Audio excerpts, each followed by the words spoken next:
All right. I've never done a show at zero gravity, so I'm pretty excited about sitting in this chair.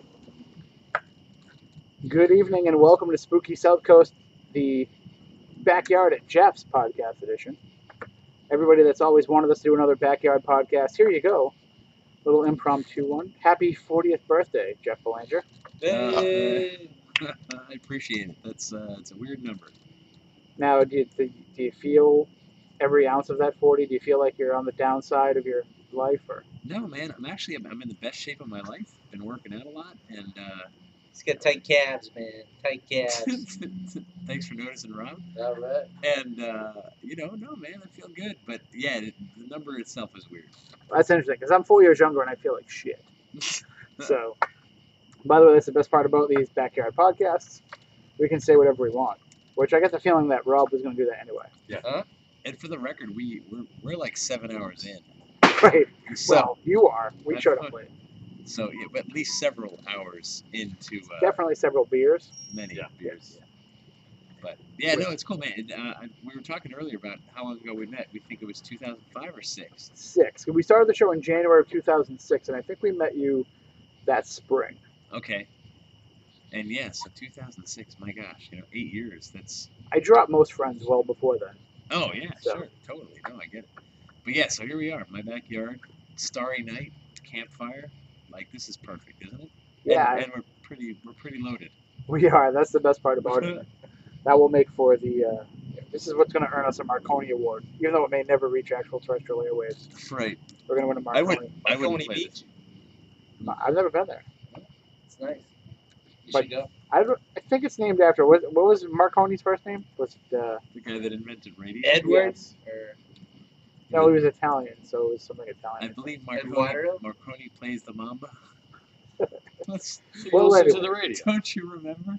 Anyway, you know what's funny is I recently was researching the differences, and this is like total nerd talk, but Moniz might be all right with it. I was researching the differences between Van de Graaff generators and Tesla coils. Yeah. And the difference between the current electricity and the static electricity. Van de Graaff is static. Tesla coil? Yeah. So when you make a Tesla coil, to break it down for us morons, you're directing one stream of energy in one direction, hence the lightning bolts. Yeah. But when you're the single bolt, and then when you're running a Van de Graaff generator, you're charging up the static electricity in the air, and that's why you see these little many arms of lightning branching off from it. So the reason why I bring this up is because we were called Spooky Southcoast because of the South Coast of Massachusetts, and the first Van de Graaff generator was built in Dartmouth at Round Hill. That's the same Van de Graaff generator that is now in the Museum of Science in Boston. So that was originally in Dartmouth, bringing in all kinds of weird activity, including huge UFO flaps, which happen frequently. Have there been a lot of UFO flaps in your neck of the woods over the years? In Woonsocket, Rhode Island, which isn't far from here, over the state line there, and it's there have been a few dating back to Joe Ferrier. Yep. God rest his soul. In the 1960s. We can bleep that out, right? Yes. So 1960s. You're superhuman. Hello. You just got texted. So he had this amazing group of photos of this cigar-shaped craft that was moving over the Woonsocket area, and otherwise, aside from the drone I just got, haven't heard too many. Well, we're going to start to hear something about that, the way those were going earlier. To me, I saw it, and it was me like, well, there'll be Chinese lantern reports, like we usually hear with UFOs. It's strange how, depending on what your definition is of the Bridgewater Triangle, you can kind of expand that out and extrapolate that out. I know you've done a lot of research on other triangles. You wrote a book about the Bermuda Triangle, right? Yeah. Does that same thing happen, or is it a very much set parameter? I think what happens is, and it's really, this is the way Lauren Coleman explained it years ago, where he talked about people like us, we become magnets for these stories. People email us, they call us, they contact us soon after these things happen because we have a reputation for people, being people who chronicle it, who write it down and talk about it. And so, it starts in your head. You know, you're just like, boy, I seem to be getting a lot of reports from this one area, you know, or this one town or whatever.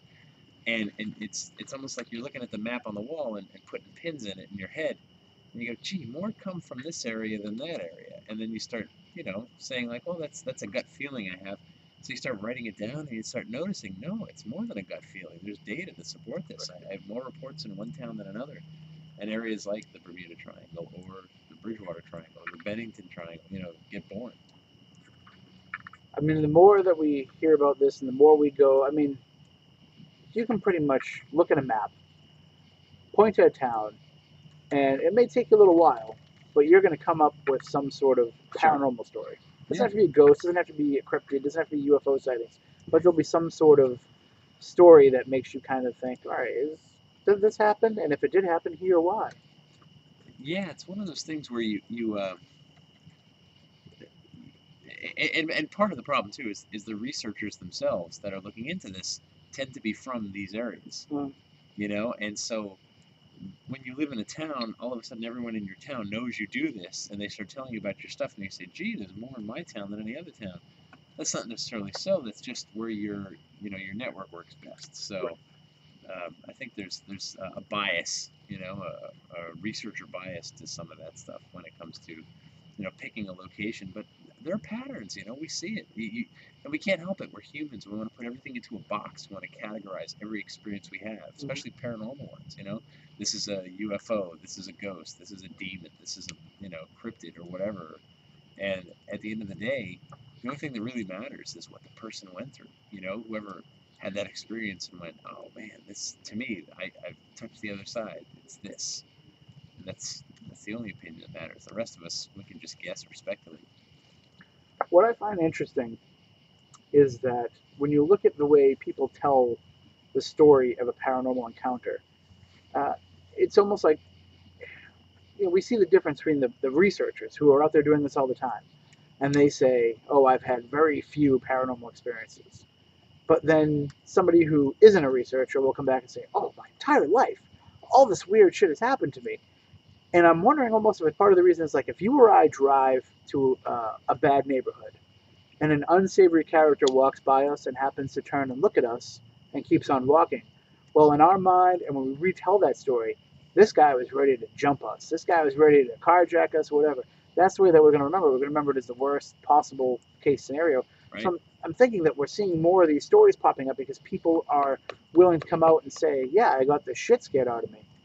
And so that's why the paranormal's on an influx. Not because there's more teams, not because there's more, you know, there's more research being done into it, but I think it's on an increase because the people who normally wouldn't want to talk about it are now no longer afraid to admit, yeah, it happened and I was scared. Yeah, I think there's something to that, you know, especially ever since, you know, the internet age has taken over where you can search for whatever crazy experience you're talking about and find a similar story.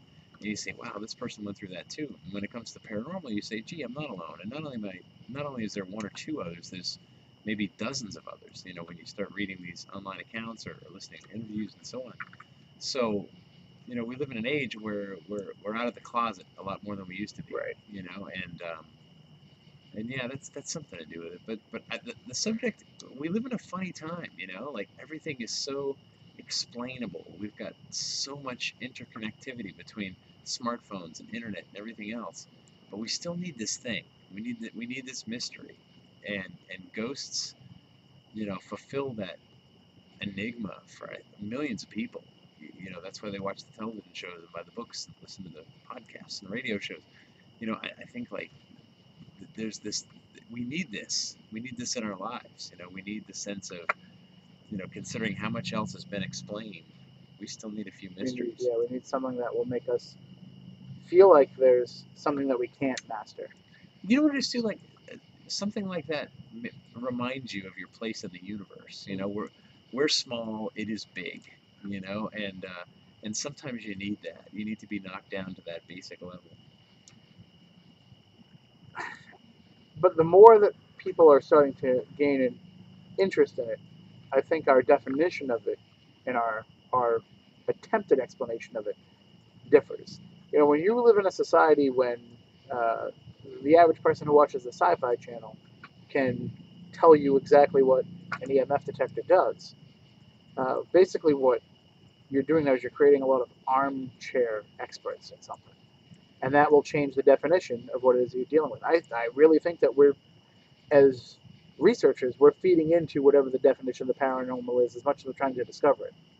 You know, we're kind of redefining it and reshaping it every time we take another leap toward it. But I think that also having more, I guess you could use the term layman, although nobody's really not a layman. But the more laymen that are involved, the more that's going to change the definition of what it is we're looking for. Yeah, I think to me the paranormal is always a reflection of society, and society is a reflection of the paranormal. And it's this spiraling thing that happens, popular culture, all of that stuff plays a role in it, because at the end of the day, when you study the paranormal, whether you're talking about ghosts or monsters or UFOs or otherwise, it's always a study of people, us living folks, who have been, writing our own tales for thousands and thousands of years, and that's what it comes down to, There could be a million UFOs out in space, but if none of us witness them, they don't matter. Right. They're irrelevant. They just are. Just this this thing far away that doesn't matter. But as soon as a human gets involved, a human that others can relate to, suddenly it becomes important. I wonder if this makes any sense. We're really loaded. We were waking up. I was just thinking, like, I was like, That was pretty good. that sounded good, but I'm like, That man, sounded real good. I'm like, man, that sounds good, but I don't know because I'm not a good judge right now. No, you've got it Dude, down. that was like, awesome. Yeah, You were coherent enough. That was basically what's very happening cool. is you're giving very coherent answers to questions that make no fucking sense because I'm asking them. Right, I guess. So it's almost like it's like Jeopardy. Start with the answer and then work your way back to the question. But the funny thing is, like, this is the stuff, we can joke around about it, we can talk about it, whatever.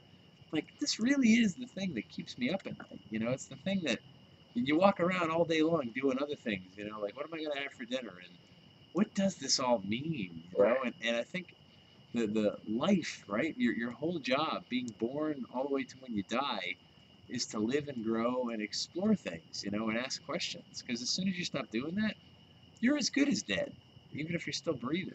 Do you feel like, though, that there's a definite differential between those who believe and the way they perceive their everyday life and those who don't believe in the way they live their everyday life? Yeah, I think, but you could go even to the point of saying, like, spiritual people, Spiritual people believe there's more to this, whether you're talking about a religion or believe in ghosts or spirits or whatever. And non-spiritual people, it's I gotta believe your day-to-day is a little tougher. You think this is it, and it's just a random, collection of chance and experiences, and I don't know, man. So, you should send me an email. We will. What is that, Rob? What exactly? No, we work in the same company. That's true. Well, Rob, why don't you introduce yourself to everybody? Say hi. Hi, I'm audience. Rob. I live Rob. next to Jeff. We have apple trees together. Yes, we do. Also, one of the original members of 30 Odd I was Minutes. just Yes, gonna that's say, true. people I was remember on you as one of the 30 Odd original Minutes. oddballs. Yep. That's right, man. Original oddball. 4 years now? 5 years. 4 years. I still remember where I was when you first called me and said that you had the idea for 30 odd minutes. I was in a Walmart. So right from the very start, I was around the people. And I knew, and I'm sitting there looking around at this Walmart, looking at the common folk and saying, yes, they need this. They need to take a step down a little bit in how they look at the paranormal and need to have a little bit, that's not an We didn't offense. step down, we jumped. No, that's not an offense. That's Yeah, saying yeah. that you're able to bring it down to a level where, where everybody who watches these shows thinks that they're an armchair investigator because they know the difference between EMF and EVP. Right. You're bringing it back to the folks who are just like, okay, what is an EVP? And I just knew that if anybody could kind of take it down to a more mass appeal level, it would be you. It's, what happened, a big part of it was so many people back then, and you remember, man, you've been doing this for years and years. There was a time when Spooky Southcoast was just getting started where there was only like 4, 5, maybe 6 games in town. Yep. and that was it. And from my perspective, if you had a new book or something to talk about, it's pretty easy. You just tried to get yourself on those 6 programs, you know. Sure. And Spooky Southcoast was one, and of course, Coast to Coast AM. That's the one you always wanted to get on. And Darkness Radio's been going a long time. And, Yeah. but there was Ron Kolick doing his Yeah, show. that's He was right. one of the few to actually be on radio before, Terrestrial, like right? Dave and we came out. Yep. So no, so there was a handful, and you Of course, had Art Bell.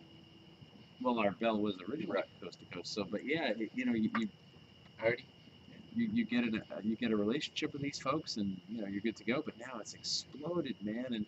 And so when I was like, boy, but I do like the idea of having a regular outlet Mhm. besides just print, and so I think the technology caught up, where I was like, wait, we can do this. We can have all these interesting people I get to meet all over the world and have them on and talk in the studio and do something that's really different. And then it's just evolved from there. We just, hey, we have fun. And as soon as it's not fun, we won't do it anymore. Well, I think that the fun is kind of what you make of it. And we always, like we said right from the beginning, when we first started doing Spooky South Coast, the newspaper did a story, and they asked us, how do you plan, what's the tone going to be of this program? And we said then, if we take ourselves too seriously, then nobody's going to believe us. And if we don't take ourselves seriously enough, nobody's going to believe us. So you got to find that happy medium.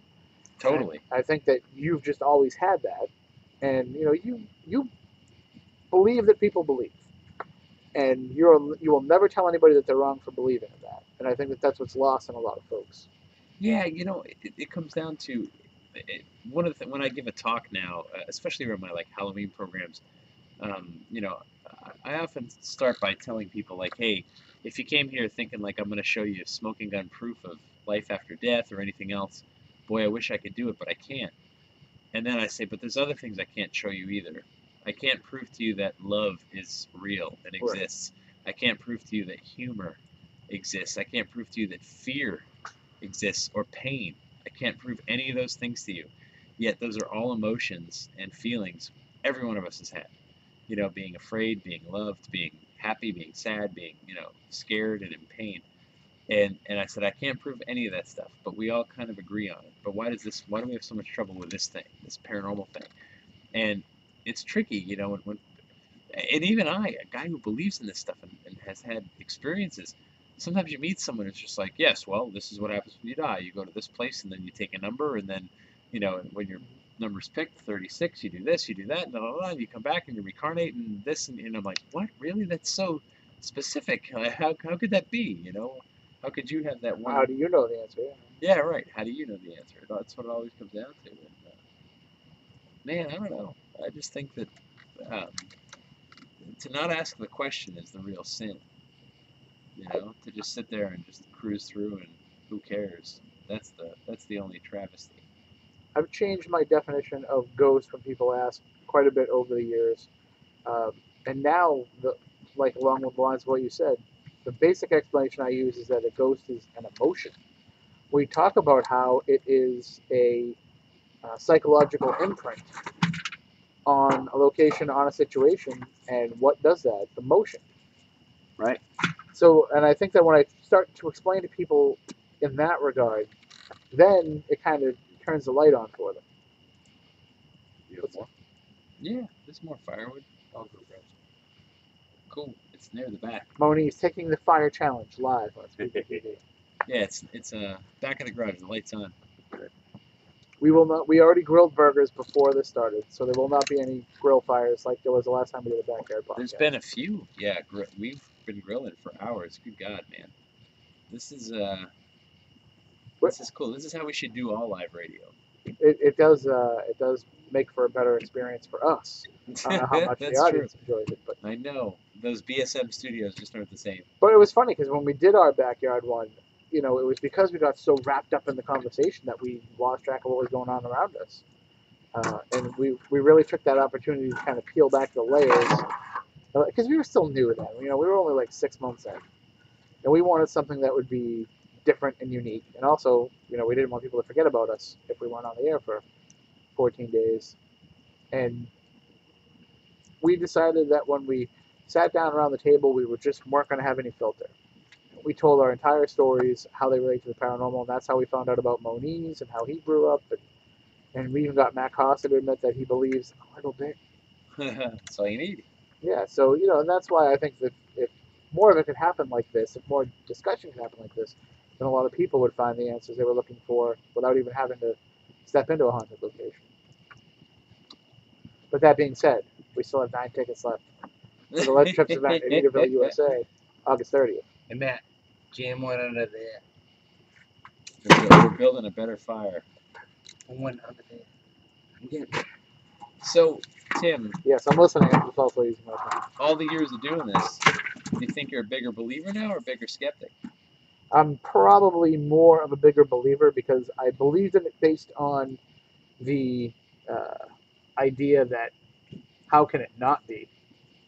That was kind of the way that I approached it. Like, hey, we don't have, we can't pigeonhole everything. And how can this stuff not be real if this many people have experiences all the time? But then the more that I went out and got my own experiences, the more I became ardently convinced that it was legit. And I know that with you haven't, for as long as you've been doing it, you've had very few paranormal experiences. To me, that legitimizes the whole thing. If they happened every time, I'd be like, wow, Right. That's crazy. But the fact that they're so few and far between, to me, when they happen, I'm like, whoa, this is the real thing because it's as weird as the last time, and so I believe. I get some people are more sensitive to it than others. Sure, yeah. That's true. But I don't know, Tim. Do you think today, a lot of people tell me their stories.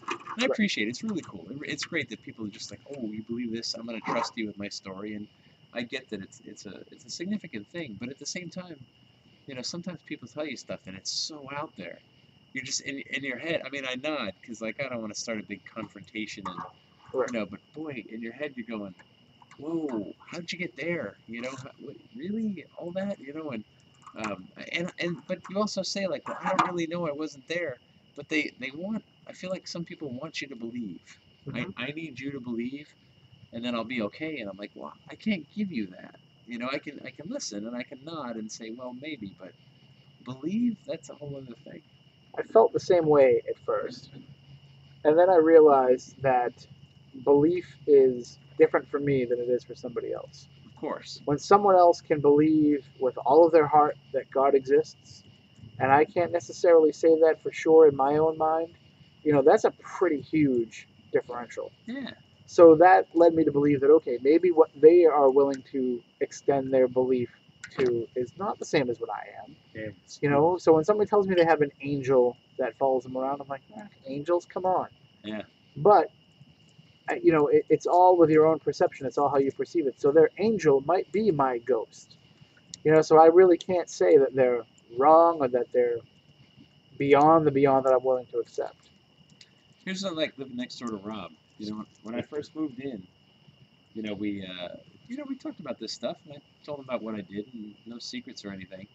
And Rob was interested. Like we went on a ghost hunt once to a haunted pole dancing studio. Awesome. He was very quick to respond and say, "I will help with this investigation." Very quick to debunk it, but we still let it go on anyway because Right, yeah, you don't want to give those secrets away. Want to be thorough, but so we, but like, he's an analytical guy, but then you got your own stories, Rob. Remember you told me, you're like, you know what, my grandma died, and this thing happened, and suddenly it just goes from ghost stories around a campfire to something deeply personal. Oh yeah.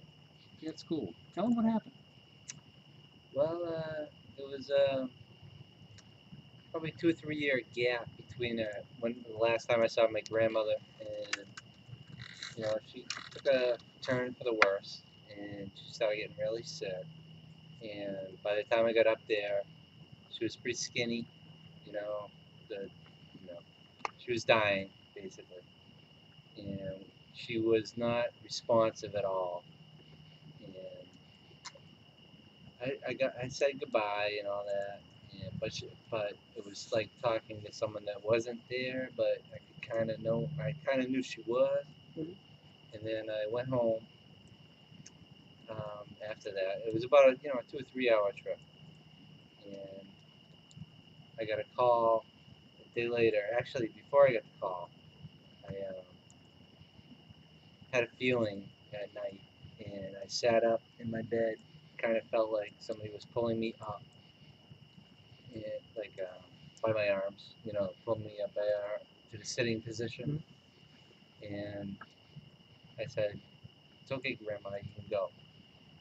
Because I saw her a week before, and she wasn't looking too good. And my father called me the next day, and at work, I was at work, and he told me that she passed away the night before, just about the time when I had this weird feeling, dream, whatever you want to call it.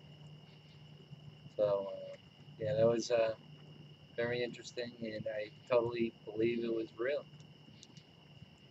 And that's the thing. That's all that matters. You know, when like a skeptic could be like, well, you're in mourning, or you're overtired, or you're this, or that, but the skeptic wasn't there. The person who Exactly. says like, well, there's a million things it could have been, but when you know something to be true, that's all that matters. Like I could stick a needle in Matt's arm and he could say, nah, it doesn't really hurt. I could stick a needle in your arm, Tim, and you could be like, wah, screaming out loud. You're both right. At the end of the day, for Matt, it's really not a big deal. For you, it's huge. You don't want It's anyone. all in your own perception Yeah, of it. that's right. And both are right. That's why when people will email me before purchasing a Legend Trips ticket, and they'll say, "What do I need to bring with me? I don't have any equipment. What do I need to have?" That's what I tell them. I said, just bring yourself, bring an open mind, and be willing to accept that things might happen to you that you're not used to having happen. And I'm not trying to put the idea in their head and get them into the mode where I'm going to have a paranormal experience. I'm just trying to say, if you come in with that negative approach from the start of nothing's going to happen to me, then you're shutting yourself down too much for the things that could. We did that event at the Houghton Mansion. You're in my a head. while ago. The lawyer? Yeah, there's an attorney there who was kind of dragged by his wife. Yeah. But was just like, okay, I'll play along, and he was cool, nice guy. Like I'm not knocking him at all because he was respectful the whole night. Like we're talking, he actually had the tweed elbow patches on. He did have the he tweed did. elbow. But I mean, he said right up front, like, I don't believe in this stuff. It's just bunk, whatever. But I'm here for my wife, but he was fine, totally respectful, which is all you ask. Like, hey, play along, whatever. And then that last group, when we're down in the basement, and we hear someone walking in the far back of the basement, and I said, oh, geez, it's time to go. We're gonna head upstairs. Who's back there? I don't know. It must be someone from our group. And I walk back to the far end, and I just say, folks, there's nobody here at all. And the attorney goes, shut up, you're kidding me, And I said, look, here's the other thing. There's no other way to that basement, that part of the basement, to walk right through where we were. Right, There's right. no other entrance or exit. You would have had to literally walk by us. There's nowhere to go. And so I said, look, come look for yourself. I said, I can't promise there's life after death or anything else, but I can tell you that all 6 of us heard someone walking back here. I walked back here to tell that person, hey, it's time to head upstairs, and there's no one here. And you can verify it, and no one's like played any tricks on you. You were here, and he's just like, "Whoa, I got stuff to think about," And I love that. It's just like, hey, the world just suddenly became more complex than you thought it was this morning, and that's what these experiences, whether it's a UFO or a cryptid or a ghost or whatever, that's what these experiences give you. Is that perspective that, hey, you don't know everything, not even close. So keep asking. Strangely enough, we have not seen that gentleman back to any of our Legend No, Trips not events. yet. What's up I with think he got the answer he was looking for, or wasn't looking for in that case. Well, his wife had an experience up on Winter's Room. His wife, I think, left more terrified than he was, Oh, yeah. and he was a believer. She I mean, she was a got, believer. into a type of fit. And it was scary. And I watched his eyes. All like, what is happening to my wife? Sheer panic, terror, that was real and palpable to him. And you could see the actual concern. So that night did change his life. I'm Yeah. pretty sure it did. I mean,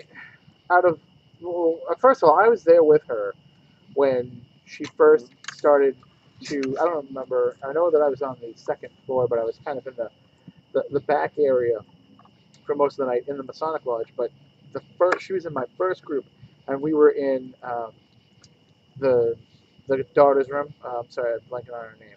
Mary. Mary's room. We were in Mary's room, and when we were there, she started having these premonitions about something that had to do with the accident. Then she went up to the psychomantium and had a complete vision of what happened with the accident. She went downstairs with me during the break and pointed out on a painting that she said she had never seen before, and I have to take her at her word, that that was who she had seen in her vision. So she was terrified by what was going on. I'm surprised they actually made it to the basement after, just how scared she was that he didn't drag her out of there. But that's probably, right up there as one of my number one places to investigate. It was a cool place You've been everywhere. What would be your top, maybe your top 5? to go back to. Like, Or just of investigations that you've had? it's they're moving targets, but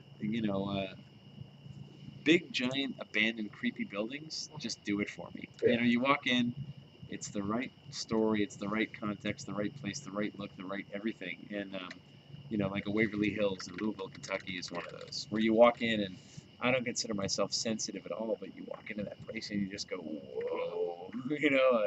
I know, Matt, you've been there. Oh yeah, couple Yeah. times. You're just like, whoa, dude, this And every time you go in, it's still the same whoa. it's electric. It's electric. And I've been into tons of haunts where you walk in and I just go, okay, whatever, I want to check it out. It looks interesting. But you walk into that one and you just stop in your tracks. And, that's one of them. Ohio State Reformatory is another one that I just think is, you walk in and you just feel it in every part of the building. It's just huge and creepy and scary, in Mansfield, Ohio. And, Lizzie Borden, one of those places where you just, you walk in, Rob's house, which is not really that But haunted at it's all. worth going there for the vegetables. But filled with I spirits. saw the garden. They're filled with spirits, yeah, that's true. Anybody who can grow grapes, they can't be all that haunted. You have grapes this year? Did they ripen? I get about 3 weeks away. All right. We'll go step on them and make some wine or something. Nice, Lucy style. That's a plan. Well, if there is one place that you want to get back to that you haven't had a chance to, what would that be? Oh man, there's a couple, but any of those places. I got to go to the White House years ago when I was working on a kids book there, and I would love a little more access, but I get it. It's tough. A first-term president would Wait till never allow. Obama's up. Yeah, so your only hope, and this is when I wrote the book, by the way, when I worked on my Who's Haunting the White House kids book. I called and it was George Bush's lame duck year. It was the last year of his 8th year of presidency. The new election was already done. There's no political toll to pay. It doesn't matter what he did at that point because it was all over. And but that's a place I'd like to go back to. But I think your only hope is in the last year of a second term of a president. And keep in mind, I didn't really deal with the administration. I dealt with the staff, but still, the administration Has some approval there. But the at the end of the day, it's sad that they wouldn't just talk about it or at least appreciate it. But I've got quotes from Reagan, from Clinton, Mrs. Clinton, both President and Mrs. Clinton, and President, future President. right. Who knows? I'm saying that. What about the history of Yeah, it that's fair. already being reported, like from Churchill? Yeah. And stuff. Oh, way back, sure. But I mean, every modern president, George W. Bush had an experience on the second floor that he talked about in one interview, and every presidency, every modern presidency, Republican and Democrat, I don't care where you stand, they've got experiences to share. So clearly that's comforting to me that ghosts, cross party lines and are inclusive instead of exclusive. If I'm not mistaken, aren't a lot of them of first ladies actually that are seen? Yeah, there's plenty of first lady accounts. Dolly Madison, she's one, and there's Abigail Adams, John Adams' Abby. wife. Abby, yeah, Massachusetts girl. These. She was hot. I heard that. I heard she was hot. Yeah, I'm more of the Dolly Madison type. Yeah. Really go there and fight a fire. Abby. I'm trying to get some social media interaction here for the show, but I can't. Nothing. Is anyone listening to the stream, or is it just us? I don't know. Costa can let us know. He can text me or message me and let me know. I'm going to try and keep getting that up on my phone. Nah, it's cool, man. It's cool. Well, you hear a lot of stories coming out of the White House, so there are a lot of stories coming out of other, government buildings. Like, Sure. I assume the Senate would have a lot of them. Yeah, always. I mean, all these What buildings. White House? I've got The White House. The one on the corner. yeah, no, all these public buildings, they got a story to tell. A building it really is a living, breathing thing. I mean, I get that there's a soul to it. When you leave a building alone, whether it's a house or a factory or an office building or whatever, when you leave it alone for weeks, months, and years, and then you go walk into it, there's a feeling inside. It's just dead. It's weird. But you could walk into an empty office building that was full, say, this morning, and right now it's empty, and you walk in and there's a totally different feeling because there's that human activity, that human energy is literally seeped into the walls. Right. We do have people listening. Oh, nice. Thank Poor you. people. Thank you to both of you. Matt told us chat is down. Oh, good. Chat's Which down. it's probably just down on his end because of the studio. But he says that it's good stuff. So Oh, thanks, Matt. Nice. That reminds me. Anybody need more beer? I was gonna say, if he's saying it's good But stuff, that means flat we're or not nearly drunk enough. Let's, Huh? We're making too much What? sense. yeah, do it. Oh, cool. You want one, Tim? Are you good? I'm good. Yeah, I got like half one. So Jeff? Yeah, fire it up. So so today was my birthday party, and I don't usually do these things. In fact, it was a miracle I wasn't booked at an event. I know I was in the summertime. I was booked, but Oh, I told him no, a while ago. Watch out for the trees, Rob. Moniz, Costa said he needs one. It's a long ride. Costa, you should have come. It's not too late. It's not too. You got 10 minutes. But yeah, no, it's a crazy world. But yeah, no, so just, I don't know, 40 years though. It's I know it's stupid. It's just a number. Nothing's radically that different than Right. last week. But you remember when you turned 30? What that felt like? Yeah, I remember Beer. I was working Thanks. a job that I always said that if I was ever working when I was 30, I'd kill myself. And there you were. That was different over 3 or 4 years. But then once you got past it though, it was just all right. I'm Yeah, in my it's not a 30s. big deal. You were good for a decade. Well, I feel like I just got to get past the 40 thing. But it reminds me, you and I have talked about like time slips and time travel and all that. Right. And I'm still working on this book on that subject because I think time is an amazing topic. Not just being a Doctor Who fan or a fan of time travel movies, but when you start to realize the only thing we're really certain of is this instant. You know what I mean? Like the past, what happened an hour ago, we've got a pretty good guess. What will happen an hour from now, we really, we think we know, if all goes according to plan, we think we know, but something could change. An asteroid could be, barreling down on us right now and change that course, forever. And so if you realize the thing that matters is this one instant, right now, this moment.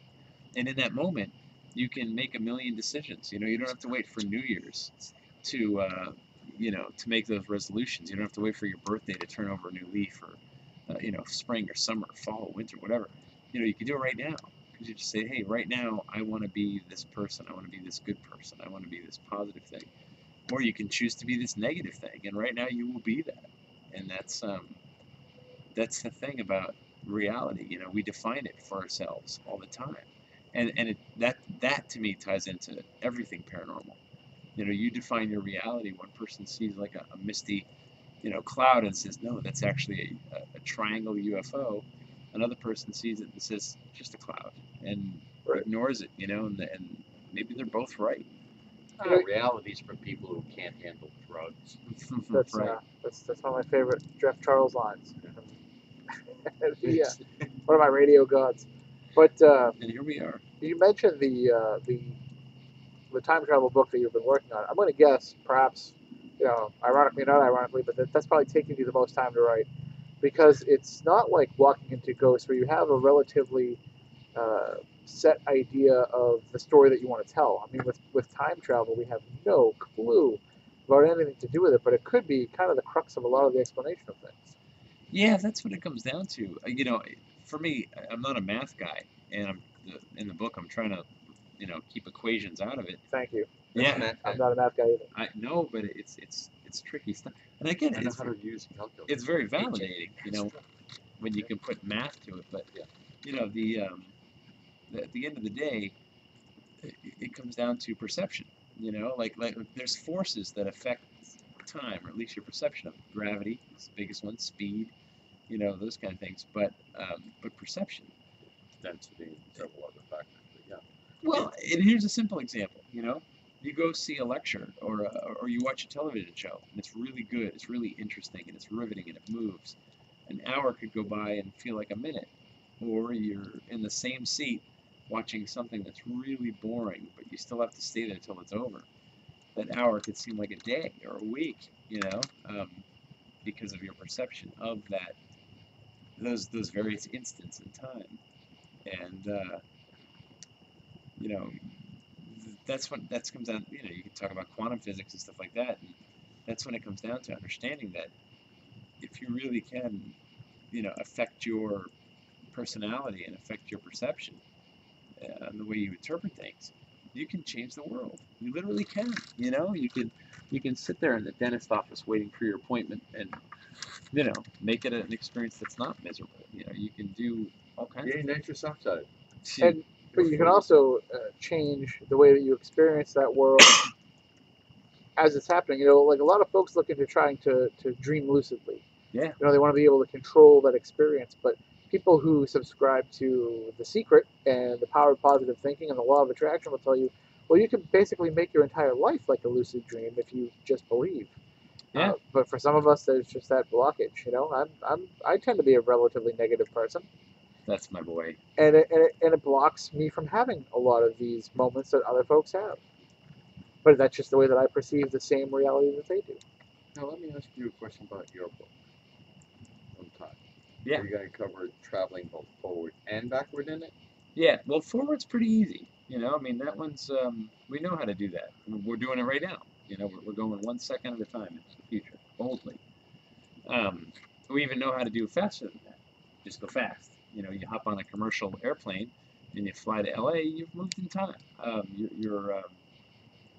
The amount of time you've experienced, you've perceived, is nanoseconds less than on the ground. They've proved this with atomic clocks. Put it on a plane, leave it on the ground. They're not synced when they land. Tiny. I mean, you'd have to spend the rest of your life, you know, in the air or in space, and you still wouldn't even We have to move higher and faster than yes. You still wouldn't even gain a whole second, but you would indeed be moving faster than the rest of us. But imagine if you could get to like half the speed of light, or if you could get to more than that. You know, it gets interesting. When you travel back in time, there are these things called paradoxes that are really fascinating. You know, and the most I think common is you go back in time. Yeah, you kill your grandfather before he ever had children. You know, and so it comes down to like, well, could you even do that? Well, of course not. You couldn't, because if you did it, it means you did it successfully and you never were born, so you couldn't go back to do it.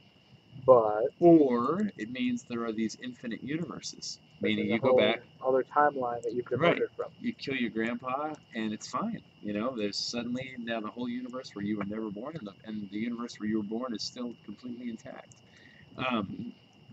Going back is tricky. Where would you even go? You know, if you realize the Earth is rotating. Where would you go in the future? You should not kill your grandpa. That's true. Rob, both of my grandfathers are very nice men. All the ways that you know, I'd be sad without. Yeah. But yeah, you know, you're saying that though, like you say, well, everybody wants to go and experience an era or experience a certain. You know, nobody's ever like, well, you know, I think it'd be fun to find out the stark reality of what life was like at this time. You know, they all have romanticized notions of what it is that they're going to be going back to. They want to see something specific. And one point that skeptics have made, that time travel backward at least will never be possible, is that when significant historic events have happened, like 9/11, there weren't a ton of UFO sightings. Or like, who are these strange people? True. Go ahead, say it. Where were they? We had tons of reports of UFOs after they closed the skies, because there was tons of stuff that was up there that people were looking at, trying to figure out what that is. And when you got Air Force jets coming up and flying cap over it, you know, these things started taking off. I got tons of reports from 9/11. So that statement I know for a fact is not Well, true. one thing that we've never really talked about. Or too, were they always there? You just didn't see them because of all the We ears. got all the other, yeah, right. good point. But or did it kick up, or did you just notice it? Because now there was. Well, you there also was- had a lot of people looking up now. right. But don't things like 9/11 cause people to be more spiritually based, whether or not it's organized religion? You know, I'm not saying Sure. they're going to suddenly start Yeah. going back to church, but they're starting to think more about, something greater. So that might make them more attuned to thinking that we're not out. I mean, it depends on what your belief system is. Some are so ardently against the paranormal because that's what they're taught that it would cause them to be less inclined to believe, and others are thinking there's more to this than I can understand, and they might be more inclined to believe. Yeah. No, I mean, we're all a product of every moment of our upbringing. You know, from an hour ago to right now to when you were a child, and that stuff affects you. You know, you go through something that emotionally powerful, and you tend to tap into something I like to call humanity. You know, this human experience that we're all going through. You know, that you realize people aren't that different. We're all trying to eat, sleep, work, provide. And have something at the end of the day. It's all of it affects how you perceive the world around you, and our different sensitivities and proclivities. And maybe that's why some people go out and have a lot of experiences, and others of us, few and far between, or maybe none. It's amazing though how forward we have to go in every single moment, how much we stay tied to what came before. Like here we are, just a bunch of guys sitting around a fire, making fire and talking about ghosts, which this probably goes back 10,000 years or more. At least.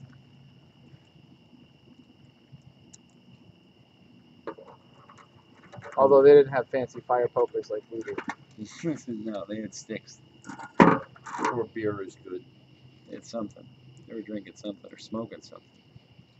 Not that we would ever do that. It is natural. It is from the earth, so therefore they would have found it. That's right. Totally right. True. What's your dream investigation, Tim? Place you could go. Here's the keys. Give it to us. That's an easy answer actually for me. The Amityville house. Yeah. All right. Yep. I just want to know if there's anything going on there at all, because getting back to perception, that could be a completely true story. Not that I believe every aspect of it, but if the story was completely true, it could have just been one family's perception of how it went. One person's terrorizing demon is another person's benign spirit. Or a creaky cupboard. Yeah, no, and the thing about Amityville is, we know people were murdered in that house. That's not Right. That's not a story. I mean, there's police photos. You can find them online. And they're gruesome, the ones that you find. Yeah, no, this was a horrible, horrible murder. But boy, we've tried to get in there, working for Ghost Adventures and stuff like that. We've made calls. We've literally knocked on the door and said, "Hey, something you might consider," and they won't even entertain the discussion, let alone say yes or no. I thought the house was back up for sale. It was a while ago. 2009. No, I mean like recently, like within the past 3 months. No, that was the house in Toms River, New Jersey, where they filmed the exteriors for the movie. That house was up for sale a few months ago. But the actual, 122 Ocean Ave now? Oh, by 112. Whatever the address is, yeah. But that house was sold, I think, in 2009. I forget the gentleman's name who bought it, but it's an Italian last name. When I tried calling, I called them. I called neighbors. I called anybody that would have a listed phone number anywhere in the vicinity. And I think a single return phone call. Bitches. I was there a few years Fucking ago. Ass. I was working on a project, and I was with some friends, and we said, "Hey, let's go over there. We're close." And so, I mean, this was June. Like June, whatever. Like just How'd you get me a beer? not any special date or anniversary or anything. And we get out in front of the house. We took a couple pictures, and neighbors are just honking. They're like, "Get away, you jerks! Like, Right. Go home, stop it." And I was like, "Man, oh man, they're so protective of this place. These are $1 million houses, Right. right on a lake, Yeah, that's not a trailer park there. No. That's, no offense to our trailer park listeners. But that's an area where they don't, because one of the ideas that I had, being not business savvy at all, was like, why doesn't somebody buy that and turn that into a bed and breakfast? Yeah, you couldn't. Because nobody around there would allow that at all. Oh no, you're the house, I mean, it's such a residential place, you know, the neighbors. First of all, I was like, if you tried to film there and they knew about it, they'd be blaring music all night. They'd do Right. whatever it They took to do it. like, Yep. They bang on the windows while you're trying to yeah, investigate. Yeah. yeah, they'd do anything they could to stop you Or from. maybe not, because maybe that would give the false impression that something is going on. More people would come back. I'd just be worried about the tires on the vehicles parked outside. Yeah, right. I mean, it's $1 million house on a lake. You know, the houses are like 20, 30 feet apart, and you know, it's not like in the movie where this lonesome place on the hill, Right. that looks so spooky. You know, this is like you drive down this street, and unless someone knows what to look for or told you that's the house, you drive right by it. Now the Tom River house, different story. That still looks exactly the same. And perhaps people are probably better off trying to get into that house because, hey, why not? Yeah. Do you find that when you research a lot of places for ghost adventures, and when you're combing through the histories of these places, you're trying to find the perfect place to film. Do you feel like it's a matter of kind of just the stars aligning for something to come together? That it's the perfect confluence of they have the activity, they're willing to let you in, at the same time that you're looking for it. Is there some sort of force that's drawing into these places? Yeah, you know, we're always looking for interesting stories. You know, I mean, that's what drives any paranormal investigator, I think. You know, I'm not saying you've heard it all after a few years, but you've heard a lot of it. Right. And so you want to hear stuff that shakes you up, that says like, whoa, that's different. That's a different spin on it. So we're always looking for that. We're always looking for stuff that's, you know, geographically different. You can't just go to the same place every time. You can't just go to the same type of place. So if you just did 3 hospitals, you can't do a 4th or a 5th or a 6th, you know? You gotta change it up. So there's so many factors when you're looking at a location. And we're always kicking around ideas and stories. And there's so many, man. You know, like there's individual houses like, we really need help. We want you to come here, and you wish you could go to all of them. You wish you could get back to all of them, but you just can't. At the end of the day, you just find that place that speaks to your guts and that story that's compelling, and you go with it. How much water is left in the well, do you think? Oh, plenty. There's always, not only is there are tons of places we've never done in ghost adventures anyway. There's new ways, new information on older stories. No, man, could go forever. No question. There's shoot, and not only that, they keep making more haunts. There's no shortage. Well, I think, look, I mean, we say, well, how long can the paranormal media bubble last before it bursts? But why can't it last a hell of a lot longer? No. Just look at how long talking about it has gone. I think it's here to stay, and I'll tell you why. A TV producer years ago said, we now view the paranormal like we view cooking shows. There have been cooking shows for decades, and there always will be. The personality behind it, the style or whatever, that's going to change, but there will be a cooking show 10 years from now, and 20 years from now, and so on. And so they now, and that's kind of been true since at least the 1970s, and 80s. In search of this, there's been a paranormal show, covering. There's always been something somewhere that that feeds into the audience. So I think it's here to stay. What it looks like and how it changes, that's going to evolve as people's tastes change. Whether they want to see serious scientists and researchers or the everyman, like the plumbers or whatever. I mean, all the shows that are on TV now, they've tried to find all the different aspects of that. Yeah. Total side note, has nothing to do with the paranormal. But this recently came up on my other talk show. Who do you think makes the most money on television? On television? Yes, has a show on television. Sorry. Well, you remember the show Friends, right? They were getting $1 million an episode. And they're now upping the Big Bang Theory to $1 million an episode. Yeah. So, but the person who's number one is far and away. I would guess Oprah. No. Believe it or not, this surprised me. It's Judge Judy. What? Really? $47 million a year. No way. She's been on for 19 seasons, has been nominated for 14 Emmys, and has never won one. And she makes $47 million. I've never won an Emmy either. I think you're wrong. But think about this, right? If you're Judge Judy, you make that $47 million a year. How many episodes do you think they can knock out in a day? Oh. I mean, I know she puts on a 2 or 3 show pretty much every day. Sure. So, but she's probably working like a half to a third of the year to make $47 million. Yeah. That's so all the whenever anybody references Oprah money now, they say, "Oh, that's Oprah money." I don't say that anymore. I say that's fucking Judge Judy money. Yeah, TV's it's a funny medium. The visual medium, whether it's television or YouTube or internet stream or whatever, it's we want it. The people have spoken. We do want it. That being said, this will probably be podcast only because otherwise you're just going to see 2 hours of the fire on YouTube. That's kind of cool. It's like that Christmas Day thing that cable Right, channel just put put up. us on Halloween and play this back. Yeah. We could be your Halloween roaring fire with chestnuts. Oh, Timmy, well, I appreciate you having me on over the years. It's been fun, and we've done some cool stuff together. And Well, that's why we like having you on all the time. It's you got over being on the radio and talking about the subject matter that you're passionate about pretty quickly. So you've always found a way to bring something new to the table. I know that when you come on, it's not going to be a rehash of the same show that we did 4 years ago. well, it's cool. I do get requests to be on radio shows and podcasts and stuff Right. like that. I don't. Boy, I can't get to most of them anymore. Right. Candy Crush. Because part of it is just like, man, I don't want to talk about the same old thing. Right. And there's 4 or 5 of them every night in some form or fashion. Yeah, sure. And there's not enough diversity in what you can bring to the table. You're essentially Right. They just all want to have Jeff Belanger for the first time and talk about Right. the same subject. And and doing What 30. got you into the paranormal? Yeah. What's next for you? Like I'm like, oh boy. UFOs.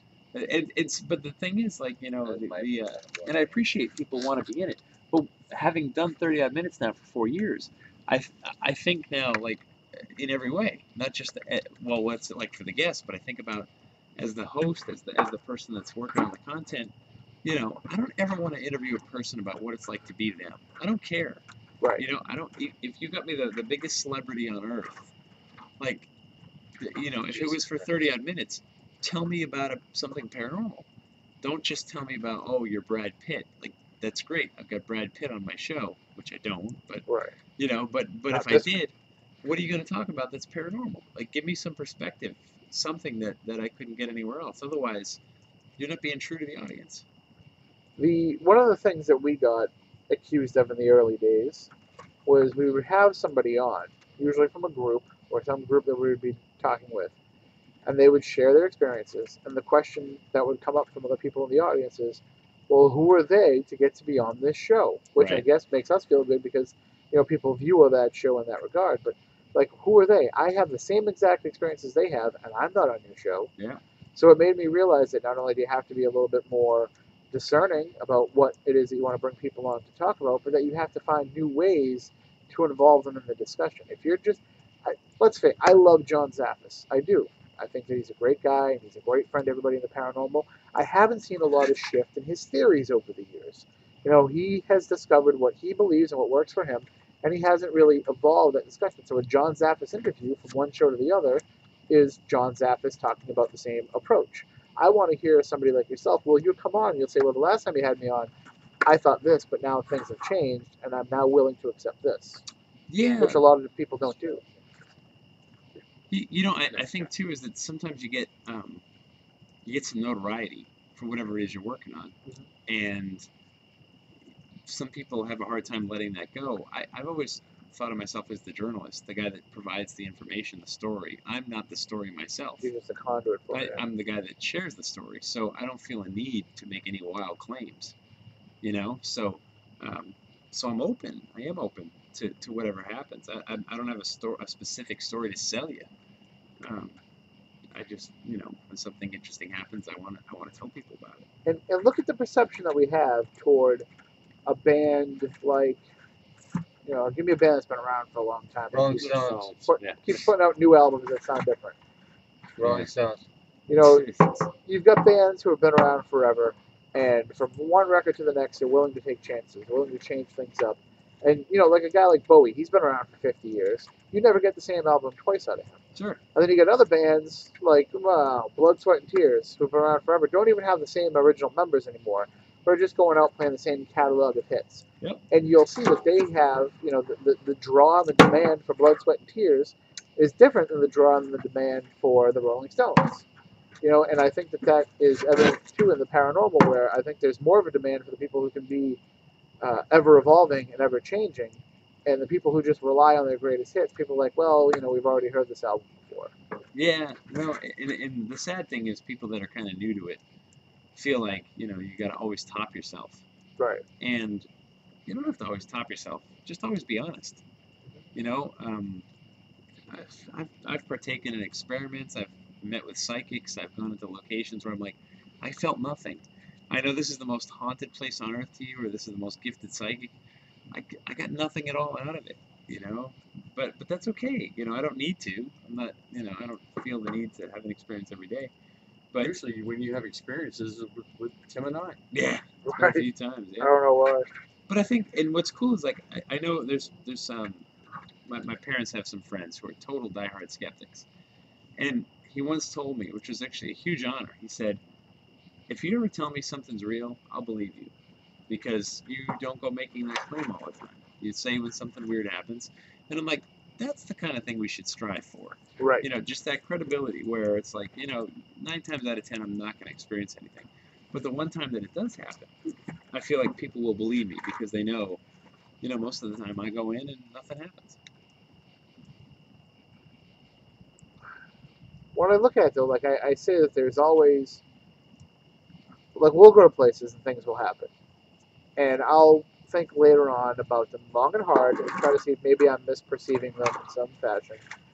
But I always go back to, in my mind, while it's happening, I go through a little, kind of like a mental checklist of grounding myself in the reality of the moment.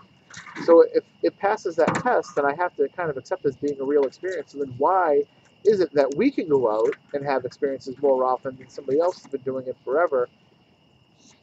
And I get to that point of, like, you know, the tree falling in the woods. You know, it has to be the right person that's there to hear it in order for it to be heard. Yeah, no, it's a funny thing. You know, you get out there and you put yourself in the situation where you hope it happens. Right. And I think most of us do, funny as it sounds. You know, like we've had a few experiences personally, and you go back and you say, boy, I want that again, because when it happens, time slows down, and you breathe it all in, and you go, whoa, you know, what does all this mean? And that's the thing we're always chasing after, you know, having that experience again. I'll give you a good example. Lizzie's. Yeah. We had a couple of really good experiences, but several times we've been there and had Nothing. Yeah. Yeah. For all intents and purposes, nothing. Well, if it happened every time, we would have called CNN and Right. Fox News and all those guys and been like, here it is all the time, you know, just go ahead and film it. Yeah, Larry King would have loved to have done that call. He's all about it. Yeah, but no, we go there and some nights it's hopping and some nights nothing. And to me, that only adds credibility. I was going to say something before, and I forgot what it was. Was it about the fire? Maybe. How It is a kick beautiful ass it fire. is? You are definitely to be commended on this fire. Thanks for poking it, Rob. No May problem. need more wood. Let her go. I'm a kick-ass poker. Okay. Rob can poke like nobody's business. Oh, Are people my really watching this, or Lord. Actually, yeah. no kidding? Poor bastards. Well, we love those guys. Spooky Southcoast. They're all good. They're all good people. Well, you know, the cool thing too, like having met so many people through the paranormal, you know, and you realize how many people are exactly like you. You know, they're just on the quest. Right. You know, and that's the cool thing. You talk to people at conferences and you know, exchange emails with them. You meet people wherever, and they tell you about their experiences, and they're just like you. They're just you realize how similar we all are. Just I got questions and I want answers. There's definitely not to use this term in a derogatory fashion, but there's definitely a paranormal stain on you once you are involved, where you can just meet people, and within, you know, a 15-minute conversation, somehow the concept is that the conversation is turned to the concept of ghosts. Yeah. You know, like I'll stop at yard sales, and just chatting people up about the crap they've put out on the table. Somehow ghosts will come up, and I'm not bringing it up. Right. So I think that the more that we're around folks, the more that folks are willing to open up to us, because we kind of give off the vibe. Yeah. No, that's true. You know, you let the conversation go that way, and you go, you know, actually, I do believe in ghosts, and you know, it doesn't bother me. to talk about it anymore or admit it or whatever. You know, there was a time where it did, but you got to get to the point in your life where you're comfortable just being who you are. Right. And I think this is just one piece of that. I feel bad for people that don't believe the way that I believe. It's yeah. Because I'm like, well, if it happens to you, like, it's going to change you. Yeah. And what do you? How do you explain it otherwise? You know, when you're the only judge that matters. You know, everyone else could be like, well, I wasn't there, so whatever you said, I'm gonna have to go with. Going back to the legend trips, I tell people, don't worry about the equipment. Don't worry about what's going to light up and what's going to vibrate, what's going to make a noise. Worry about whether or not you're going to reach out and touch the paranormal. So now you guys have seen this yourselves. I know you have because I've been there with you. You have something actually happen, and the skeptic in the group still denies that this happened, even though it happened right in front of them. You watched and witnessed it. Sure. So I don't give them a second thought But my point being is, in that situation. but the point being is, people are going to accept it at their own rate. You Right. can't, even when things happen, they're going to have to accept it in their own way. We're experienced. We've dealt with it a number of times. But we have to accept that too, even when it happens again. Yeah. You know, like you say, yep, no, that's the real thing, or you say, nah, something about that doesn't seem quite right, or it changes you, whatever. You know? True. I've been there when people are saying there's experiences happen that I did not catch. Right, and you don't want to call them a liar, but at the same time, you're like, maybe there was a message and it wasn't for me. It was for Right. you. Yeah, I've been in Waverly with people, and they're like, look, right down there, you know, right where the bend of the building is, and I'm like, I'm looking, I'm right next to you, I'm standing right next to you looking, and they're just like, no, it's right down there. I said, I'm gonna go walk. I'm gonna literally, you say stop when I'm next to it. Okay, stop, and I get there and I'm looking all around and I see nothing at all. And they go, it's right next to you. He's pointing to you. He's putting his arms around you, and I'm going, I don't feel anything. I don't see anything. But who's right?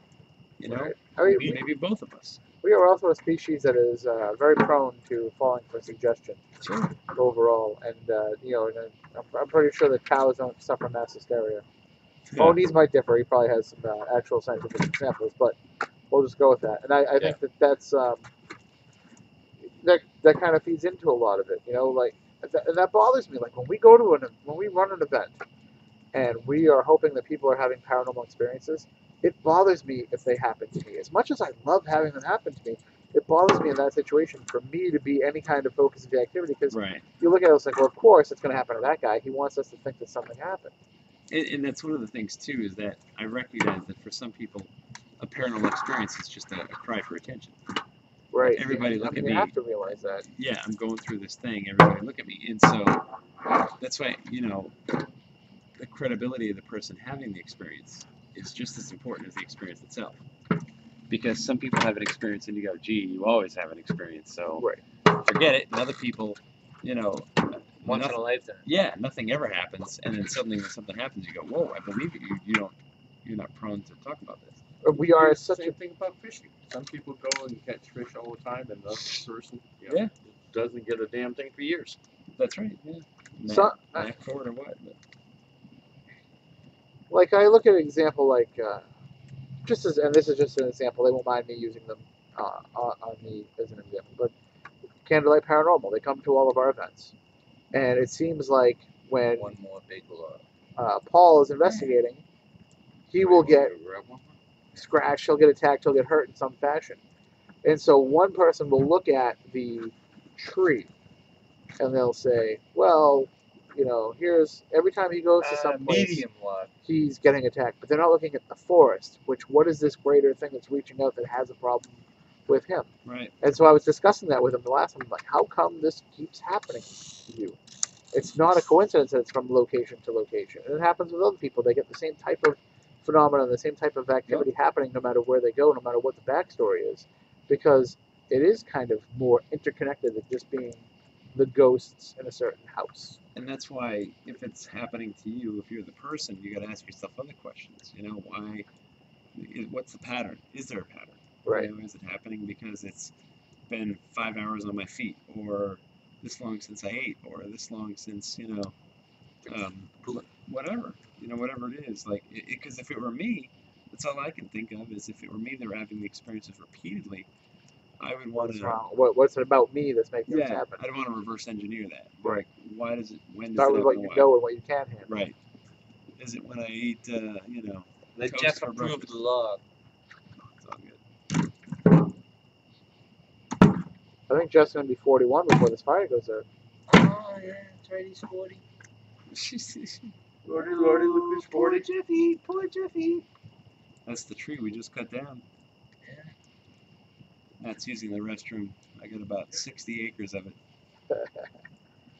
Well, that's getting back to nature. That's all that is. Although when he comes back and there's a crop circle formed from his urine, that's when we need to worry.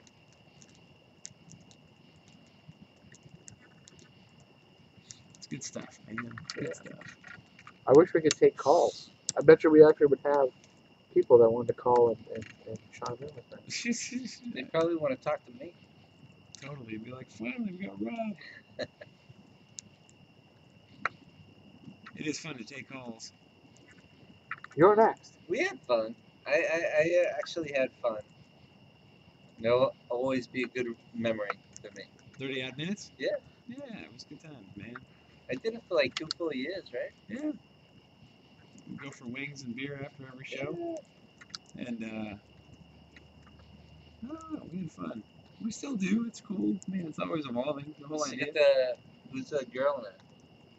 Well, Laura's not with us anymore, but You get a girl? No Just girl? Moniz. we have Moniz. You need a girl, man. We just got a girl. You need a girl. So No, how I is that? get it. Like, It's not and, that we got a girl, by the way. You know, We welcomed a nice young woman to the program. and speaking of that, funny thing, Michelle! it's such Get a, Michelle! it's, Ask her if she wants to do it. it's such a male-dominated field. It is. And White male dominated. yeah, right, white male, right, exactly. And Yo, hunky! a woman's perspective is not only welcome, but it should be needed. It's really needed. It is. That we don't That's have a how lot we of. felt. That's why Get Yeah. Michelle, we were at a disadvantage. man. Yeah, no, you're right. I mean, it's Dude, there she needs. got a nice rack. Wow. Hope she's not in the paranormal. But no, we need more. We need more women speaking up. We need more female voices for sure. Yeah, she's a I good think dude. too that if we can diversify the experience, then it will gain some credibility as well. Sure. Because not that there's any physical difference from culture to culture, aside from a little pigmentation maybe, but Tits. there's a cultural difference between them, and Right. that cultural difference could be a huge cog in trying to figure this all out, a huge piece in the puzzle.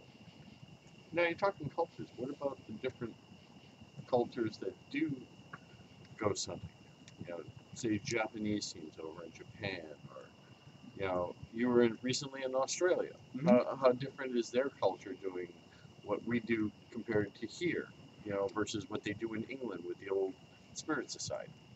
There was a difference I saw in Australia back in May, and it was Toilets. interesting. The way The they flush. what? The toilets, the way they flush, was that a difference? Yeah, they flushed straight down. I kept waiting to film one that went the other way. Not to sidetrack you. Yeah, no, land down under. So one of the things I noticed, they were very much into provoking. Like Really? that was not just one or two people. Like everybody was into They were that. all like Crocodile Dundees with EMF detectors. That's not an EMF detector. So we investigated this old prison, and it was an old jail, and so they did something Jail in called Australia? believe me, they're like, yeah, we heard it, shut up. So the whole idea was that it was a muster.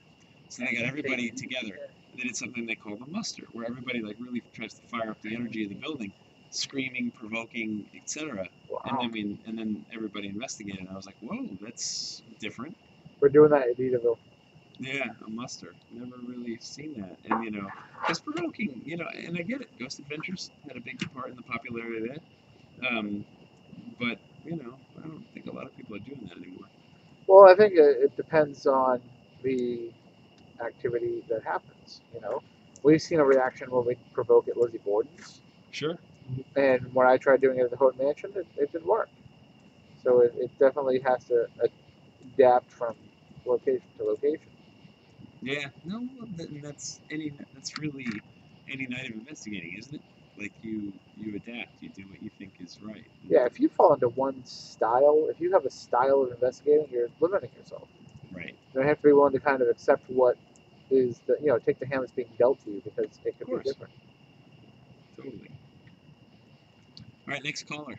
Hi, you're live. Do we use that service where they provide you with actors to call in? Oh, right. 3 actual callers. It's a weird thing too, man. Radio. It is weird. It's fucking weird. Well, like, what's the future of it? The way I look at it There's is, gonna be a gap, but it'll be big in as about we've 50 years. as we've gotten further, and being somebody who works in many dying mediums, Right. when we look at ink newspapers, when we look at dead tree newspapers, the buzz of being in it has worn off. You could always count on as many names as you can get in the paper. That's probably as many papers as you're going to sell. Right. And that doesn't work anymore because of the internet.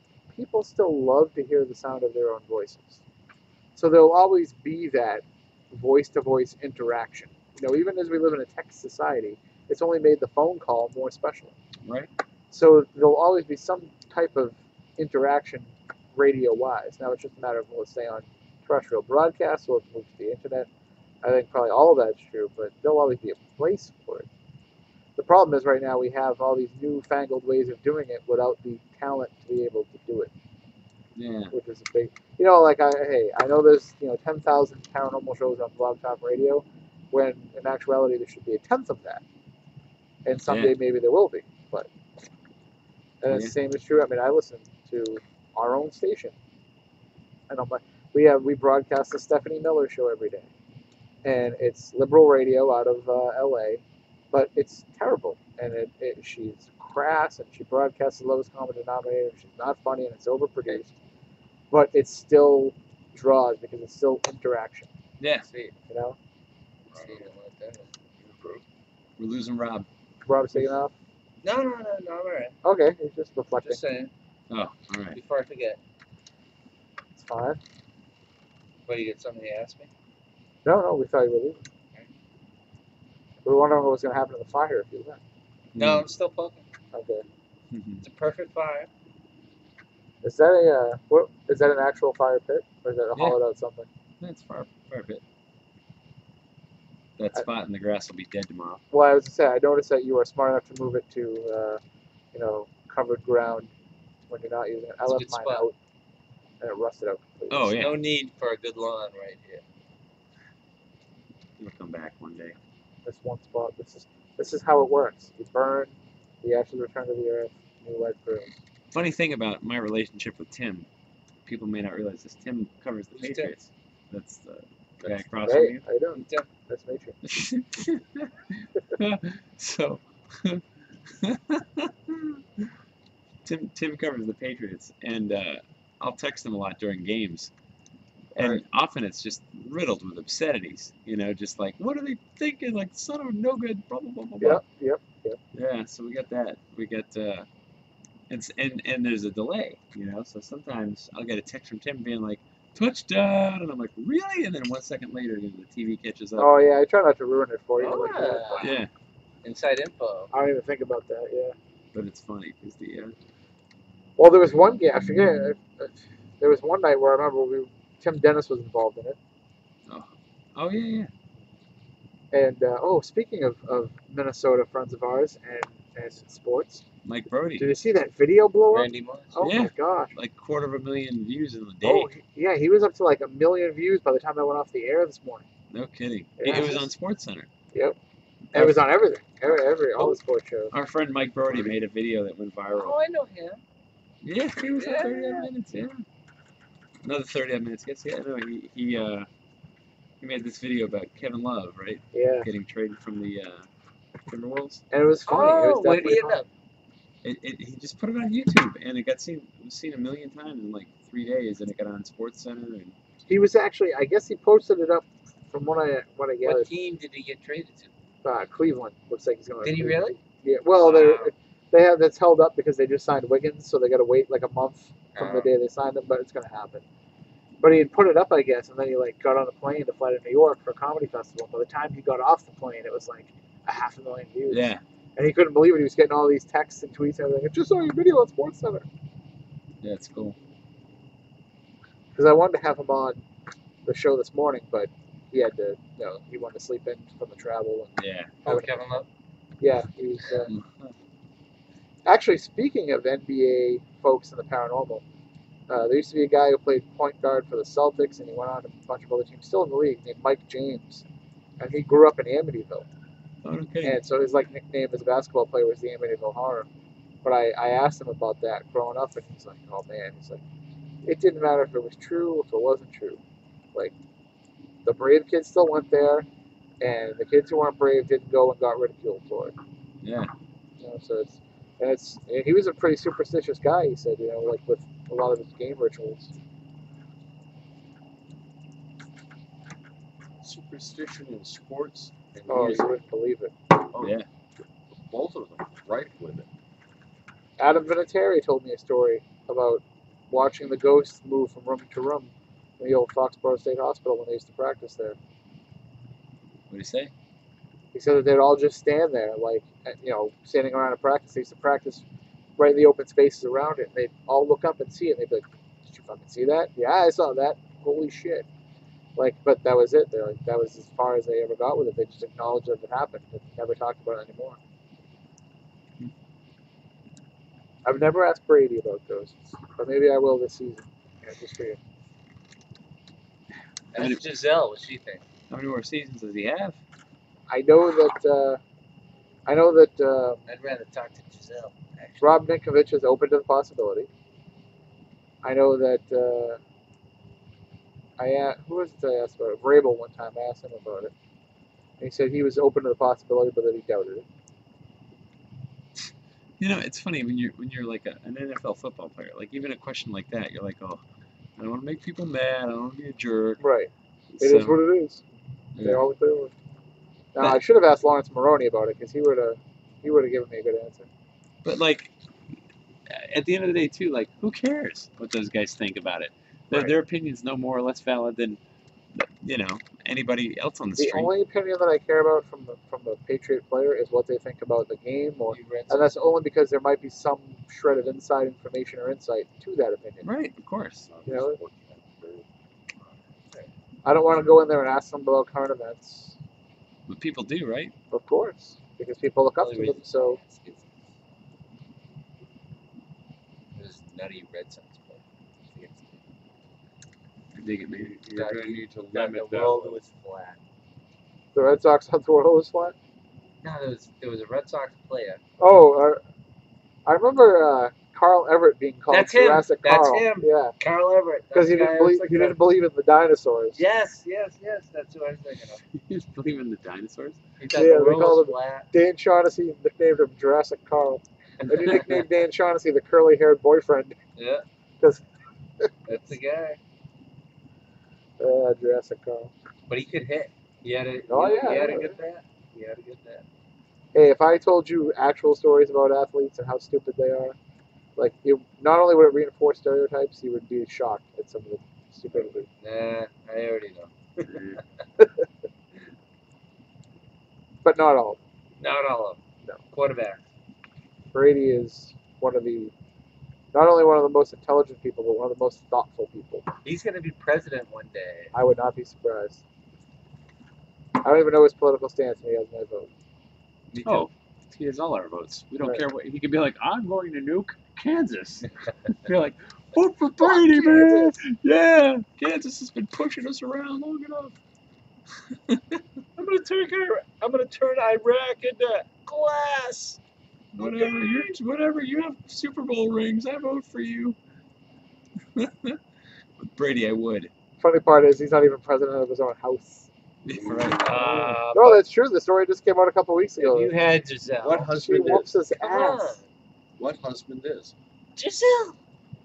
He makes less money than his wife, Yeah. so he can't really say anything. How Honey, cool was Can I that? go please buy I a don't- car? I made $1 million bonus. No. No, you still only made $12 million this year. I sell my used underwear for $12 million. You think he's gonna dump her in like 10 years? No, she's gonna dump him. No, she'll be old news by then. Doesn't matter. She's making more now than he'll make going forward. But she's a chick. And she's still making more money. Her money's gonna run out before his. Not if she's doing the right stuff with She it. makes like $40 million a year. I know she doesn't. She makes fucking Judge Judy money. Rock And on. you add in a little bit that Tom kicks in, and I guess they're doing okay. Right.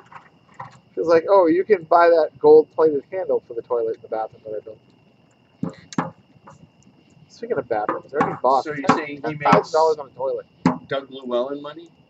Yeah. I'm Doug Llewellyn. If you have a problem, solve it here. I was trying to think of One TV kind of judges went over my head. when we talked I don't about know that. what you're talking about. People's Court, Doug Llewellyn was the guy that talked to Yeah, I watch a lot of TV with my Oh, grandparents, okay, so I know the People's Court well. That and Divorce Court. Somebody took my idea. Gay divorce court. Yeah, they're already making it. Gay divorce court. Sorry, man. That's only 3 states, right? No, the point was, back when they first started talking about having gay marriage, I wanted the rights to Gay Divorce Court TV because I know that would have been the funniest damn thing they would ever put on TV. Regular Divorce Court's pretty funny. It's not Oh supposed yeah, to be. imagine it What with happened? a bunch of Did flavors. you go Yeah, through that it? would do well. Did you do it? Well, I wrote the idea down and I expressed it to everybody. I've Yeah. done that a million times. It's one of those things that you're not the only person to think of it. Oh yeah. It was like when I had You this actually idea. try to go through it. Oh no. It was just the idea of it. That's a pretty good one. Yeah. You know? Oh, I wish- could I just wish see- you did. I could just see how the show would go now. That would be a laugh riot every 5 seconds. So, social media question for you. Yep. Just got a friend request from an older gentleman. We only have one mutual friend, but he looks safe. Mutual fund? Friend. He looks pretty safe. Do I accept it? No. No. Wait, his nickname is Shifty. Yes. I don't know if I would trust the that ship. makes a difference. Oh, he's 50 powers. a FedEx pilot. You win. Welcome to my Facebook, Greg. Glad we're friends. Cool. Yeah, Facebook's a funny thing. You know, like, I only go on like once a month. They got people like me on there. You gotta yeah, be careful. don't let anyone on.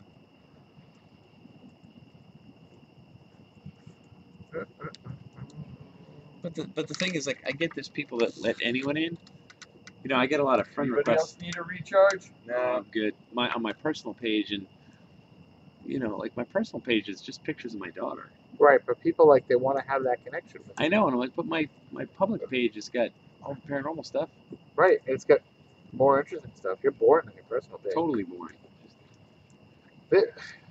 I don't know. You know, is there anything else out there where people who are fans are that connected to the people who they are fans of? Yeah. No, that's the thing about social media. It's blurred the line between, you know, In kind of all facets of everything. entertainment. Bands, you know, actors, all of it. But this is the only thing. All right, you know, you and I play guitar, but we don't think we're Eddie Van Halen, Well, and we don't think we're on the same level as Eddie Van Halen. well, But somebody who just watches ghost shows and goes out and does that on the weekends feels like they are colleagues with the people they see on television. Right. And colleagues with Eddie Van Halen. exactly. Hey, we both play guitar, man. Let me go on tour with me. I'm also hot for teacher. I'm right there with you, bro. I don't think your son sucks. No, I'm Oh. just kidding. I do. Sorry, Wolfie. Bring back Michael Anthony. Yeah, what happened to that dude? Oh, he still hangs out with Sammy Hagar.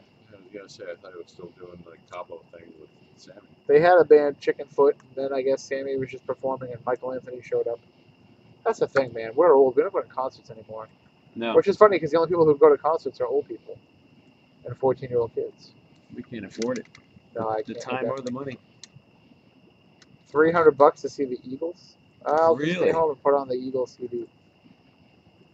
The Hell Freezes Over Yet Again tour? I actually saw them last summer and they were phenomenal. I'm sure. You don't do any job that long and not get sort of good at it. Right. Well, it helps too when you're Don Henley and you're one of the best singers of all time ever. But Mick Jagger. That would be. that's did I make the Dice point earlier? The Dice Clay point? I don't think I did. I once saw an interview with Andrew Dice Clay where he said they asked him why he's basically semi-retired from comedy, and he said I could have made plenty of money the rest of my life going out and doing all those nursery rhymes. I could have sold out arenas every night doing all those nursery rhymes. I didn't want to do that. I didn't want to just keep going out there and perform my greatest hits because it's not the type of medium where you should just be going out and performing your greatest hits. You have to change and evolve. You can't just be a band and revolve your set around the same 10 songs. Sure. And so that's kind of like what it is with a lot of people in the paranormal, You can have the most profound experience at, Lizzie Borden's that you ever have, but how much fuel can you get out of going everywhere and talking about that? You have to go out and build upon that and have that mean something. Yeah, you're totally right. Or at least, evolve the message. Like, what do you think about it? Look at the same experience through a different set of eyes. Or Yeah. different set of beliefs. Too many people just try to ride that one thing over and over. Moniz, you've been doing this for like 100 years. Have you changed what you believe about things from the beginning? Yes. Or have you just reinforced it? You've had it. Certain things have changed, other things have been reinforced, both actually. What has changed for me is what I think these things are. What is being reinforced for me is that there really is something there. I can't say definitively what it is, but I definitely know that there is something there. And I'm talking about all things, not just Right. ghosts. I'm talking about UFOs. There's a basis and to the cryptids. reports. Well, cryptids, we know biologically they can be put into, but as far as we're dealing with ghosts and ET and other things like that, there's definitely something going on. I think it'll be a while yet before we're able to fully label what they are and get a better understanding, because we're just now getting a serious look into all of these areas, because it's become less stigma attached to doing so. I think social media actually does have a lot to play in that role, because a lot of these people are sharing things on personal sites as well, not just the shows and things like that. Hey, I got this, I saw that, And you can't help but look into who the person is that's reporting this. You're like, well, let me just check out their personal page, see who they are, get a sense of, if they're nuts or not. So you're becoming even more layers connected if you just heard the story. So yeah, I have had some changes, and I've had, like I said, things reinforced. We've had one debate, you and I, on the air, one disagreement on the air in almost 10 years of doing the show. And the only thing that we've ever really disagreed on is the basis of alien reports. Okay. We had that one, and it's come up a couple times. There was one episode in particular where I said that, aliens are today's boogeymen. They're today's fairies. They're today's whatever creature exists outside of what we understand. And you were of more the hardline approach of they are beings from somewhere else. Yes. Still doesn't change the fact that they could be misrepresented in history from the past. Right. Yeah. You're basically we're preaching the same point, but you're looking at it from one perspective, I'm looking at it from the other. I think that today's aliens are yesterday's fairies, and you think yesterday's fairies, were today's aliens. Correct. That's the only thing that we've ever really kind of not seen eye to, or at least not agreed to disagree on. No, we have a different vantage point of viewing the subject. Yes. There's definitely stuff out there. I mean, if all we got to do is look up and we can see literally. By the way, if a UFO lands here right now, when you run that clip on 30-odd minutes, just put courtesy of Spooky Southcoast. Okay, deal. Okay. That'd be awesome if we got abducted right now. We could just keep doing the podcast Really? there. You think so, huh? You know what would be the best part about it? We totally smoke Brody's downloads. Single day views. Right. How'd that go, Rob? I might have stubbed my toe a little bit. Better that you stubbed on it other than peed on it. You all take turns poking the fire. The fire. The original cable TV, right?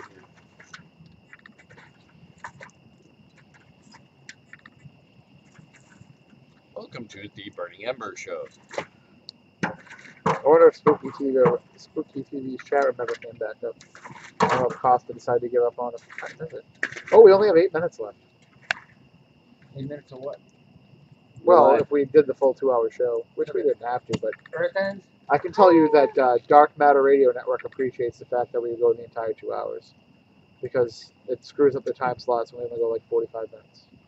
You're welcome, Dark Matter Radio. Yes, thank you, Keith. Thank Thank you, you, Art, baby. and thank you, Art Bell, for allowing us to be on your network. And apparently Ustream is hammering them with commercials. You know, I noticed a lot more Ustream commercials. We all need to download What is ad blockers Ustream? in our web browsers. Ustream is a place we used on the show, right? That's what we use. Yeah, we've tried a bunch of different services, but that's what we settled on. Tim, in the years you've been doing Spooky Southcoast, how have you seen, the broadcast process Oh, evolve? it's become so much harder. I mean, well, I guess it's been harder for us because we've tried to stay innovative. The first episode that we ever did, we wanted to podcast, and we've been working on that. People think that we just went and started doing the show, but I got the show in like September or October or November or something, and it wasn't until January that we went on the air. So we had a bunch of months where we kind of worked it all out, but we never really did a dry run, which you're supposed to do, but we never really did. We knew that we could use this box that was in there for podcasting, and when we got there the first show, it was gone. Somebody had taken it home. So I'm using one of my digital tape recorders to record the first show. So, but we knew right then that that was the important technology to have, the podcast. 10 people were going to listen to us on Saturday Night Live, but 10,000 people would listen to us on the internet. Right. So that's why we knew right from the start, we knew what we were getting into with that. Everything that's happened after that has been just such a challenge to stay on top of. Well, some shows broadcast you had to video. go Well, then work, we have to where would broadcast it be? video. Right. Some shows have live investigations. Well, then we need to have a live investigation. We've tried to show that we're still thinking forward and not just complacent, but it's been hard. I mean, we had to use crowdfunding to buy that laptop. Yeah. So You had just to go so we talk to could your get someone that boss, was good wouldn't enough to broadcast with. Jersey. But do we have to do that stuff? No. But we do it because we want to give the audience kind of the most access that we can. Yeah. No, that's the thing. Like you said, the walls have been broken down between fan and provider. That's And what yeah. assholes. Well, I also find that by doing it this way, we're more accountable. Evil assholes. It was great in the old days when we didn't have cameras, and if we thought a guest was nuts, we could be like, "Rrr," to each other and kind of express things visually. Now we can't do that. Now we have to be on in 2 different mediums. Yeah, now we pass notes or send text or email. Right. Facebook Messenger is huge for that, which sucks because we keep getting all kinds of angry notes from people about how we're all on our phones and shit during the show. Like, you're not paying attention. No, when we you're on are. the show. It's like not all of us have computers in front of us where we can look things up. Some people are looking things up on their phones. Crazy media stuff. But we need to be more. We need to at least give the illusion that we're not on our phones all the time. It makes me wonder. I know, Tim, you've got a young son, and I've got a young daughter, and I wonder if there's going to be like a revolt, against these phones. That these kids will have been raised where the phone was competition for their attention, where mom and dad might have been buried in the phone instead of paying attention to them. When they're teenagers, do you think they're going to pull out the smartphones and use them, or are they going to be like, I don't want that thing. That thing's stupid. I don't know. I mean, I think that there's still enough of a social status and there's still enough of a reward in having one to be able to really judge that. I think, like my son, if I am working at home in my home office and I don't really spend all that much time with him, even though he's 2 rooms away, he'll start sending me messages on Skype. Right. Like, hey, what's going on? And we'll just kind of use the little picture, what do they call them, emojis or whatever. We'll just use those back and forth for 10 minutes. So I think in some way it's become such an integral part of how people connect that I think that they could really revolt against it. They might they might come out and be like, well, I think it's rude to do something when you're sitting with another person. But I don't think they'll ever cut the cord completely. Yeah, it's gonna be interesting. People using those phones for ghost hunting and taking ghost pictures and. The question for you is going to be, and I don't know like what your daughter has for her, technological use, but I bought my son a laptop last Christmas, and that's like one of those decisions where like, did we make the right move? Was he old enough for it? Because he's kind of buried in it a lot. But we realize that part of it is we just have to accept that. If he wasn't buried in the computer, what else would he be doing? He'd be watching TV or doing this. Is that how he's gaining his perspective on the world the same way we thought we would? Yeah. We want to say, hey, we want you to read a book. We want you to see this documentary. But maybe his perception, to get back to that word, is going to be different than what ours is. Does he talk to you about ghosts, your son? We have had conversations about it. He was very open to the possibility at a younger age, because I think part of it was because I talked about it like it was normal. But then he had a personal experience, and instead of being like us, where it drags us more toward it, he shut down toward it. He was not happy with that experience, and so now we don't talk about it as much. But someday we will have the discussion a little bit further. I will tell you this, not that I really talk about my personal business too much, but I've noticed that over the last month, every time I wake up, all the lights in the house are turned on. And there's a reason for that. There's a reason why he's getting up and doing that. There's something that's bothering him about it, but I haven't kind of figured out how I want to approach it yet, because you can't be like, when you're like us, you can't be like other parents. I just feel like there's no such thing as ghosts, go back to bed. Right. Because then if you say that, then they look at you as being a disingenuous person one way or the other. You're either lying to them, or you're lying to the readers, or to the viewers, or to the listeners. Sure. Yeah, no, my daughter's. Ow. She said, teacher's like, there's no such thing as ghosts, and my daughter's hand goes up, that's not true. And I'm like, yeah, we've talked about it, and that's one of the things I struggle with, because I want her to feel safe and secure. Right. I mean, that's important. But I also want her to know I do believe in this stuff, and I know not everyone does, and I might get ridiculed for that, and I'm okay with that, and I want her to be okay with that. My perspective on it is I've told them, there's something happening that is what people call a ghost. It doesn't mean that it's dead people.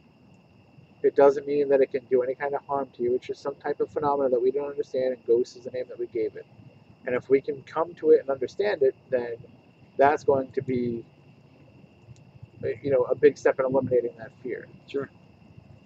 But I think we're pretty lucky that he's a little bit different. Like he's able to kind of see bigger pictures of things even at that age. Like he loves the Greek gods, the Egyptian gods. He loves reading about all that stuff. And then he's able to kind of put them together and be like, well, this Egyptian god is the same as this Greek god, so they're kind of the same thing.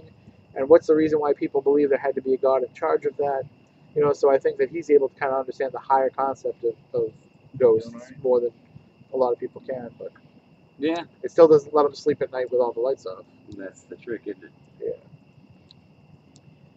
Shit, Moniz is 100. He still has to turn the lights on. Yep. That's only though so that you can see the toilet when you get up to pee. Pretty much. You don't have the same aim. Good stuff. Cool campfire. I feel like my voice is going. Your voice is going. Where to? I don't know, somewhere else. It's late. We've been Yeah, we hit the midnight mark. Yeah. Well, I think we started a little bit after 10, but still, it's close enough for government work. Is it a good radio show? I don't know. Were you there? Wait, but hold on. It's not officially over until I say, all right, well, that does it for this week's edition of Spooky Southcoast. Next week, we will be 100% more sober. And the conversation will be just as intriguing, we hope. So until then, for Matt, for Stephanie, for Rob, for Jeff, I'm Tim. We want you all to stay spooktacular. Spooky.